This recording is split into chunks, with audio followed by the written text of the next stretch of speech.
और इसी मामले पर कासिम रसूल इलियास से खास बातचीत की हमारे साथी खुर्रम शहजाद ने। आइए सुनते हैं कि उन्होंने क्या कुछ कहा है। राम मंदिर विवाद को लेकर सुप्रीम कोर्ट में आज समाअत हुई है। डॉक्टर कासिम रसूल Ilyas all India Muslim personal law board की बाबरी मस्जिद कमेटी के कन्वीनर हैं, खुद कोर्ट में मौजूद थे, हमारे साथ हैं। डॉक्टर साहब, क्या हुआ? फिर एक तारीख मिल गई है।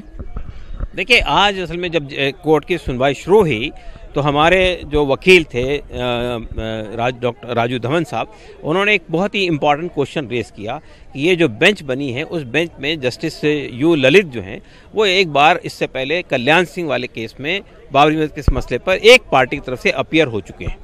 चुनांचे वो इसके लिए यानी इस बेंच के लिए सूटेबल नहीं है। तो कोर्ट ने इस बात को एक्सेप्ट किया कि ये गलती हुई है। 97 में वो अपीयर हो चुके थे, तो कोर्ट ने इसको माना और कोर्ट ने कहा हम दूसरी बेंच बनाएंगे और अगली तारीख 29 होगी। इसके अलावा कोर्ट में ट्रांसलेशन का इशू भी उठा कि जिसमें ये बात कही गई कि भाई ये जो ट्रांसलेशन 42,000 पेजेस का ट्रांसलेशन था, जिसमें से 19,000 पेजेस का तर्जुमा पार्टियों ने करवाया कोर्ट के ऑर्डर की बुनियाद पर। तो कोर्ट ने कहा कि हम हमारी रजिस्ट्री को हम ये इंस्ट्रक्शन देते हैं कि वो उसकी ऑथेंटिसिटी को, यानी जो ट्रांसलेशन हुआ है वो ऑथेंटिक है या नहीं, इसके ऑथेंटिसिटी को चेक करने की वो देंगे। इससे पहले कपिल सिब्बल आपकी तरफ से पेश हो रहे थे, उस वक्त उन्होंने कहा 2019 के बाद इस मामले की सुनवाई हो कि इससे पॉलिटिकल माइलेज लिया जा रहा है। अब आपने कहा कि जज ठीक नहीं है। ये जो तासुर पेश करने की कोशिश की जा रही है कि हमारे तरफ से डिले किया जाए, बिल्कुल गलत बात है। इस केस में हमारा पक्ष बहुत मजबूत है, हम डिले करने का कोई सवाल ही पैदा नहीं होता है। देखिए, पहली बात तो ये कि जब कपिल सिब्बल ने ये मसला उठाया था, वो बात ये सिर्फ थी कि एक मशवरा था कोर्ट के सामने कि चूंकि ये एक पॉलिटिकल इशू बन चुका है और जो पार्टियां इसमें इन्वॉल्व है वो पार्टी इसको पॉलिटिकल माइलेज के लिए इस्तेमाल कर रही है और ये हकीकत है, सब जानते हैं इसको। इसलिए अगर कोर्ट संजीदगी से इस सवाल को सुनना चाहता है 2019 के बाद सुना जाए। कोर्ट ने नहीं माना इस बात को, ठीक है, नहीं माना, खुद कोई बात नहीं। आज जो इशू हमने उठाया था वो बिल्कुल पर्टिनेंट इशू था, बहुत रिलेवेंट इशू था। जाहिर है कि जो भी बेंच होनी चाहिए वो बेंच निष्पक्ष होनी चाहिए, उस पर कोई सवाल खड़ा नहीं होना चाहिए।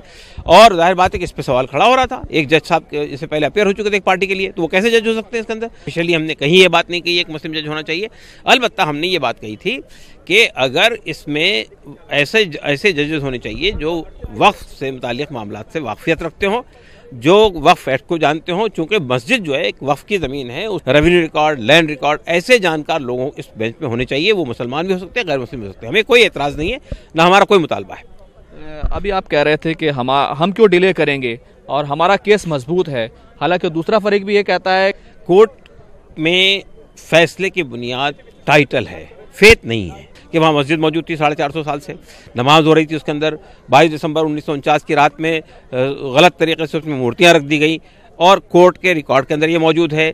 उस पर जो FIR हुई उसके अंदर ये बात कही गई है कि ये FIR एक हिंदू कांस्टेबल ने दर्ज कराई है और इसके ऊपर भी जो उस वक्त के जस्टिस वहाँ के कमिश्नर ओगरा साहब थे, उनका एफिडेविट मौजूद है। डॉक्टर कासिम रसूल Ilyas all India Muslim personal law board की बाबरी मस्जिद कमेटी के कन्वीनर, उन्होंने साफ तौर पर कहा उनकी तरफ से कोई देरी की बात नहीं है, कोई अड़ंगा नहीं है, लेकिन अगर कोई वाजिब सवाल है तो वो सवाल ज़रूर उठाया जाएगा। कैमरामैन नगेंद्र के साथ खुर्रम शहजाद, न्यूज़ 18 दिल्ली।